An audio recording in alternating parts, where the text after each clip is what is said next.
India versus Hong Kong മത്സരം. ശരിക്കും പറഞ്ഞാല് കളിയെ പറ്റിയിട്ട് പ്രത്യേകിച്ച് ഒന്നും തന്നെ പറയാനില്ല, കാരണം കളി കണ്ടിട്ടില്ല ഇന്നലെ. അതായത് പറയുകയാണെങ്കിൽ അമ്മാതിരി അറ്റ്മോസ്ഫിയർ ആയിരുന്നു ഇന്നലെ ഈസ്റ്റ് ഗാലറിയിൽ, അതായത് മഞ്ഞപ്പട സ്റ്റാൻഡിൽ ഉണ്ടായിരുന്നത്. അമ്മാതിരി അറ്റ്മോസ്ഫിയർ ആയിരുന്നു. നമ്മള് പലതവണ ഈസ്റ്റ് ഗാലറിയിൽ ഇരുന്ന് ബ്ലാസ്റ്റേഴ്സിന് വേണ്ടിയിട്ട് ചാൻഡ് ചെയ്തിട്ടുണ്ട്. സോ അതിൽ നിന്നൊക്കെ ഭയങ്കര വ്യത്യസ്തമായിട്ടുള്ള ഒരു അറ്റ്മോസ്ഫിയർ ആയിരുന്നു ഇന്നലെ ഉണ്ടായിരുന്നത് എന്നുള്ളതാണ്. അത് എനിക്ക് അറിയില്ല അതെങ്ങനെയാ പറഞ്ഞ് ഫലിപ്പിക്കുക എന്ന് എനിക്ക് അറിയില്ല. കാരണം വേറെ ലെവൽ എക്സ്പീരിയൻസ്.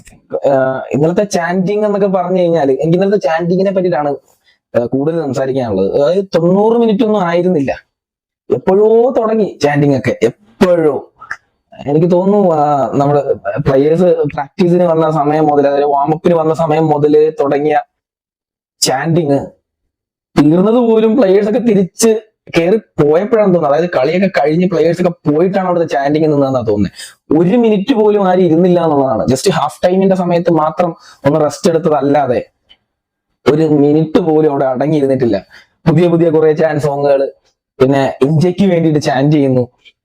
എനിക്കറിയില്ല ആ എക്സ്പീരിയൻസ് എങ്ങനെ പറഞ്ഞ് മനസ്സിലാക്കണത്. സത്യം പറയല്ല, ഈ മാച്ച് മിസ് ചെയ്തവരുടെ ഒരു ഫുട്ബോൾ ലൈഫിലെ തന്നെ ഏറ്റവും വലിയൊരു ബിഗസ്റ്റ് മിസ്സായിരിക്കും ഇതെന്ന് എനിക്ക് പറയാനുള്ളത്.